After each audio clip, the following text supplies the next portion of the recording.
let's move on. So much was covered in the fan reviews as well. Let's move on to the second men's semi-final. Slightly different affair, this one. Huddersfield were 12-0 up at half-time and they saw it through. 25 points to 4 in the end. Liam Moore was the referee. The attendance was the same as the other game. Do you want to take us through the try scorers? So for the winning Huddersfield Giants, the tries for Josh Jones, Innes Senior, Jermaine McGilvery and Owen Trout, and then for the losing Hull KR, a debated try for Sean Kenny-Dowell. This is one of the things I wrote down. I'd left by that point, to be honest. I left with 10 minutes to go. Luckily, I did, because the train that we were going to get was cancelled, but we just made the train the hour before, so it's a good job I left early. Partly because we'd already seen 2 fights between Rovers fans already. I saw that, yeah. So we didn't want to be involved in anymore. But why did it take 4 or 5 minutes, whatever it must have been? What a waste of time. It's not even like it was a Super League game and points difference matters. No. Fuck all mattered on that. I don't know whether... Robert Hicks just needed time to shine, I don't know. I did think that it was far too long, and just give him it. And it looked to try. It looked to try and about the third replay. Yeah. I know it went up as no try, didn't it? So maybe that's why it took a bit longer, but it didn't need to at that stage. With 2 minutes left, with 25 points down. Always in Our Shadow got in touch, and this is a good one. He said, get the Viagra out as Tom semi-wilts. Huddersfield superior in all areas of the game. Nice long-range tries and a couple of grunt effort. Only consolation was by Hicks. No way SKD scored there. I thought he did score. It touched the line. It did. I mean, I think it would have been... the nilling would have been the right thing for Huddersfield because they'd been so great in defence and stuff, and that was the only thing really. But I think it was a fair for the try. So B Dawson 1902 said, "I'll keep it short and sweet. Let's all laugh at Rovers." Okay, that's not much of a match review, so here goes. Huddersfield got their game plan spot on, limiting Hall's meters by kicking to him at every opportunity. It's not rocket science, but it's effective. The Giants pack was dominant from start to finish, and I'm pretty sure there was a 20-minute period where the ball didn't leave the KR half unless getting kicked. I thought, that kicking game. I would have taken Leo. I was taking Faj's kicking game out for dinner. It was that good. I thought it was incredible. Brendan Loftus says, we're hearing from plenty of Hull fans, aren't we? Get off the ball here, 3 in a row. Said, well played and coached Giants. Ian Watson does seem to have a real positive effect, and I enjoy watching them. Another example of playing an injured player in a big game backfiring. Yeah, of course. Even more so because Kane Lynette didn't see the game. I didn't have any influence at all, did he? No. Still, it's only Rovers, and their fans missed their try. By then, they'd started the journey back. Great for neutral fans, knowing there'll be plenty of final tickets left. However, not for the RFL for the same reason. I think some of the Rovers fans had trains cancelled as well. I know Tom messaged me saying his train was cancelled, right? But he was already gone by that point. I think he was drowning in his sorrows. Yeah, gone emotionally, drunkenness wise, rather than physically out of Leeds.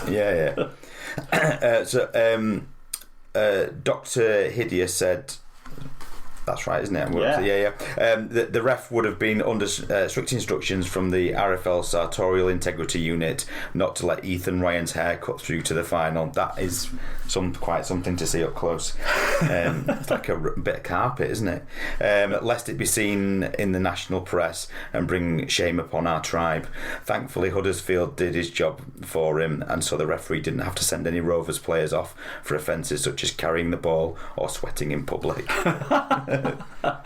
Esther said KR were rubbish and they were given a try that wasn't. Giants just did the simple stuff and then took the chances. KR had no idea how to attack. I think we'll cover that off later when we chat about it, but I agree with that. Huddersfield dominated this one from start to 70 minutes. Then I left to beat the Mass Rovers exodus. Tom looked sad. Oh, bless him. Because Tom's like quite tall and skinny and noticeable, and he was wearing the away shirt, right? So bright yellow. We could spot him from a distance. He wasn't involved in the fights, was he? No, not at all. Flare throwing, of course not. No, come on. If we took whilst we're doing flare throwing, abhorrent, awful. light in a flare. Obviously, that brought them for if they were leading at some point, and then they thought, "Oh fuck this," and threw it. Yeah. When we played you the other week, when it was 40 points to 10, one of the knobheads in your stand got a flare out. Yeah, absolutely. What's that about? There is a contingent in the south stand that sit closest to the away fans that like knobheads, not old enough to be drinking, dickheads that bring us into disrepute, and I hate them. There's fans at every club that bring flares along to games. We probably lit one during that game as well. Don't get me wrong, but at 40-10 down, going full on flares, no mate. Yeah. They were throwing bottles as well, I think, weren't they? They were, yeah. Fatboy Rob said Huddersfield dominated this. Obviously, you've read that one. Joshua's granddad said KR was lost once they saw the team sheet. Why play a croc second row with no cover on the very weak bench? Huddersfield packed totally dominant, providing a platform for Farge and Russell, combined with a couple of nice long range efforts, easily took the game out of KR each. Yeah. Mark W. There was a point in the opening 5 seconds where I was worried, as Innes juggled the ball from the kick-off.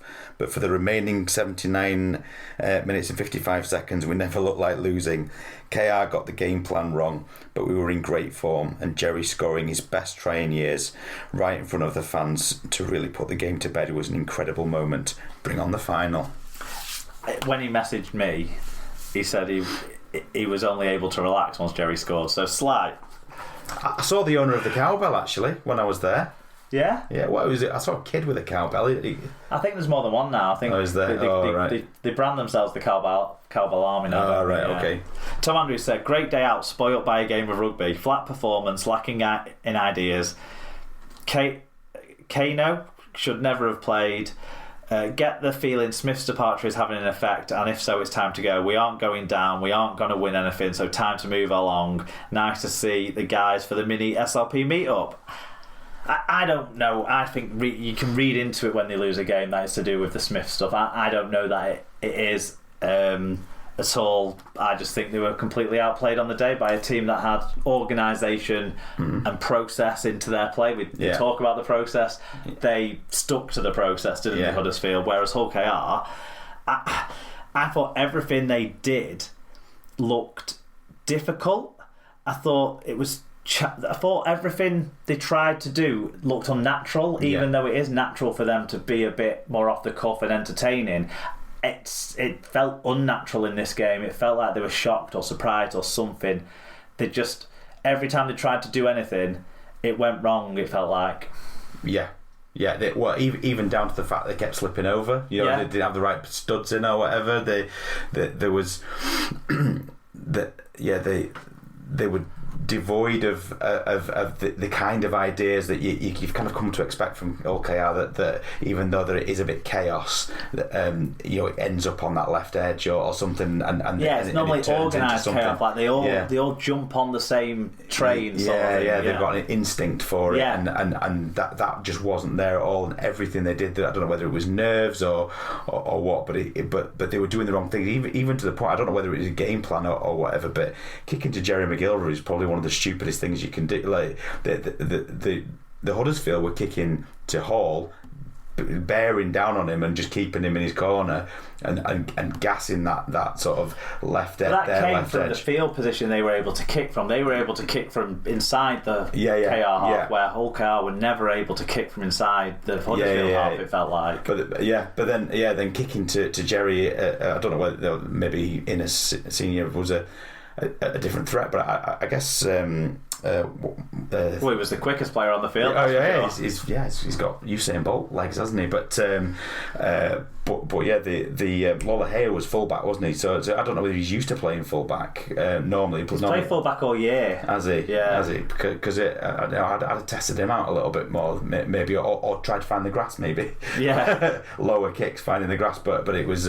Or even ran it on the last play. Yeah. Tried to take advantage of the spaces that were left by players dropping back, because they were trying to fling passes out wide on tackle 1, 2, 3, 4, and in fact, why not play 6 as well?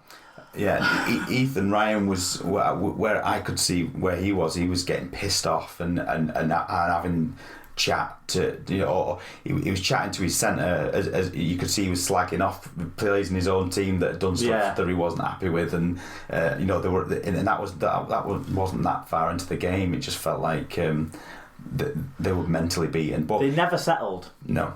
And it felt to me that what I felt like, what I got the sense of, when an NRL team comes over and plays a Super League team, the Super League team tries to sort of chuck it around, the NRL team just grinds them down and beats them. That's what it felt like to me. On the day. But it was that level of like organisation and grind was supplemented by a couple of flashy long range tries as well, which makes it adds entertainment to what the other aspects of the process and etc. Letali's grab from the kick across the field, and then the smarts to realise Senior's the fastest player on the pitch, I'll get it to him. Yeah. That was fantastic. And then, he was high-fiving Leigh in the background while he was winning the try. And then to top that off, Jerry's try at the start of the second half, where, vintage in, out, around, and then the strength as well, and awareness of where he was when he was finishing it in the corner, because he's not got the speed of once before necessarily. He was caught right before the try line, but still had the power and presence to get the ball down like the finisher he is. That was an amazing try. It was incredible, and to see him,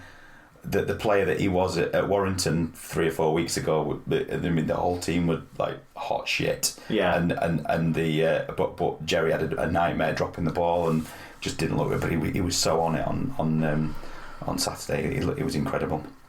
The first half, the play was down my end all the time because I was where Huddersfield were attacking, and they had a try ruled off for obstruction. Ricky Leteli ran through. Daniel Levi kind of hovered in the line. Didn't really obstruct anyone directly, but made it so a defender had to run around him to get to make a tackle. And then Josh Jones scored a try, and I was like, but that was obstruction too when I was sat there watching it.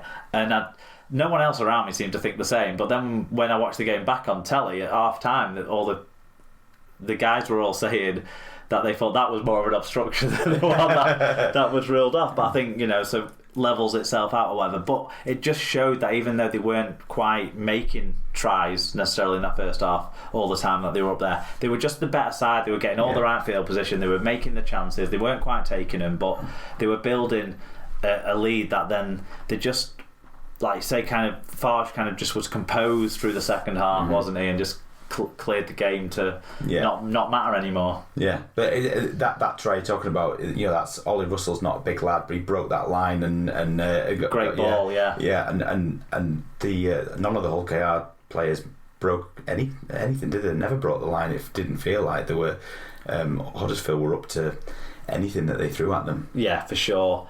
Quite a bit of news out of this game, or out of the teams in this game anyway. Josh Jones of Huddersfield got a grade B dangerous contact charge, 1 match penalty notice for him. He might have been rested anyway looking at the squads for Thursday. Matt Parcell got a grade A dangerous throw, no match penalty notice for him.